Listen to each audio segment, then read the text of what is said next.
pemeriksaan lab secara umum untuk mengetahui kenapa kok kakinya bengkak. Terus kebetulan bengkaknya kok di sebelah kanan doang, kan begitu. Ya, jadi Mas itu kan riwayat menderita diabetes sudah lama. Ya, terus kalau udah diabetes itu kan ada komplikasi pembuluh darah itu menyempit.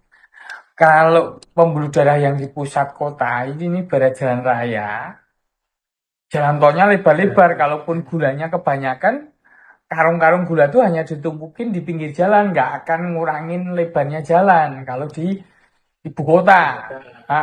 Tapi kan sana tuh jauh di puncak gunung, kayak di Sapaceng, itu kan jalannya sempit. Nah, misalnya seperti itu. Nah, jadi di ujung-ujung tangan, ujung-ujung kaki itu kenapa kok merasa kesemutan seperti itu?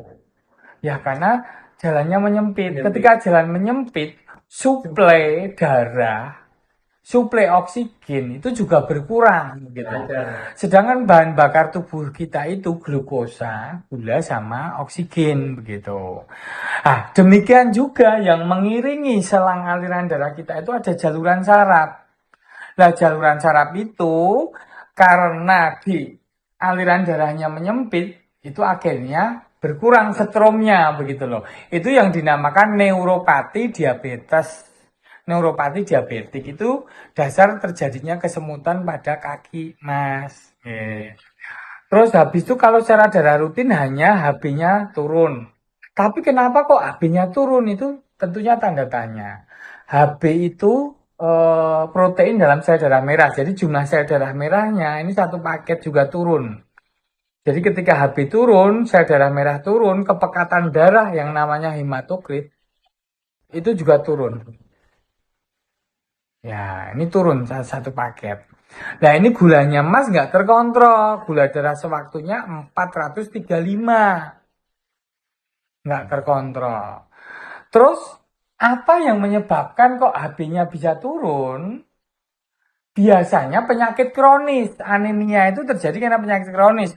Salah satunya diabetes. Tapi biasanya terkait dengan fungsi yang lain, dalam hal ini ginjal. Nah, ketika ginjal mulai menurun fungsinya, ayah mulai pucat. Nah, kalau mau lihat itu ininya pucat. Itu HB yang turun bisa dilihat dari situ, dan penyebabnya memang karena fungsi ginjalnya berkurang. Nah, fungsi ginjal itu dilihat dari ureum dan kreatinin. Normanya 10 sampai 50, ureum ini 79. Berarti berkurang fungsi saringannya.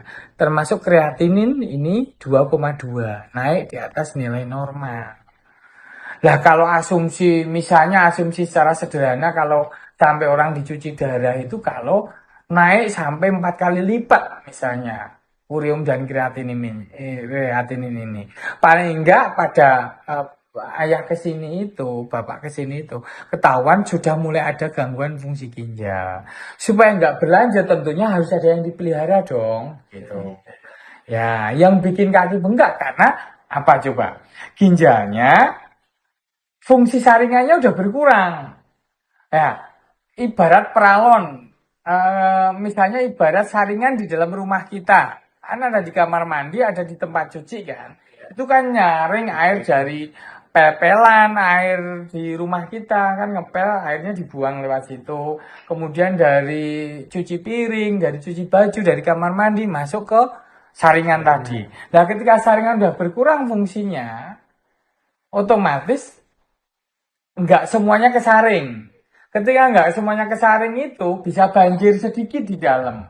Nah, banjir sedikitnya itu di kaki. Makanya kakinya bapak bengkak. Ada banjir sedikit semata kaki lah begitu. Nah, terus ketika banjir itu bukan air bening, tapi kadang-kadang air yang berlimbah.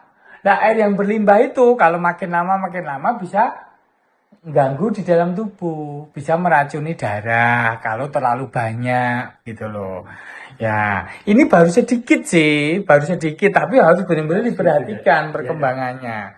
Itu yang bikin kaki bengkak bapak itu karena ada gangguan fungsi ginjal. Ya, terus kemudian bisa kita lihat di sini.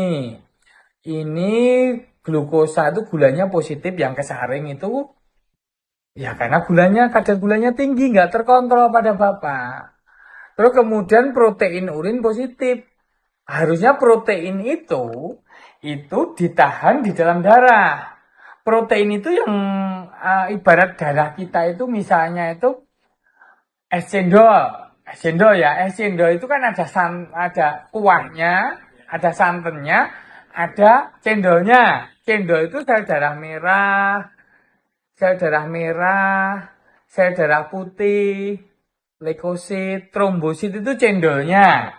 Nah, itu harusnya 50% ke bawah, 50% lah. Terus santannya itu 50%. Nah, santannya itu isi protein. Santannya itu namanya plasma darah. Isinya tuh protein, isinya protein kan? Kalau plasma darah lah. Kalau di dalam analoginya, kalau santan itu kan isinya kelopo, parutan kelopo kan? Nah, itu proteinnya, nggak bisa seperti itu. Nah, harusnya santannya itu isi kelapanya atau proteinnya tuh kejaga di dalam aliran darah. Tetapi ini kebuang lewat pipis. Jadi darahnya cenderung lebih bening. Ketika lebih bening, lebih mudah keluar dari selang pembuluh darah ini. Gitu loh.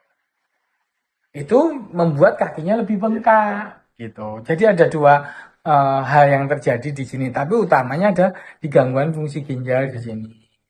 Nah, benda keton juga positif ini. Keton itu dari pemecahan lemak. Berarti udah ada ketidakseimbangan, lemaknya pun juga ikut kepecah gitu. Harusnya sumber energi utama kita itu kan dari gula, dari karbohidrat gitu.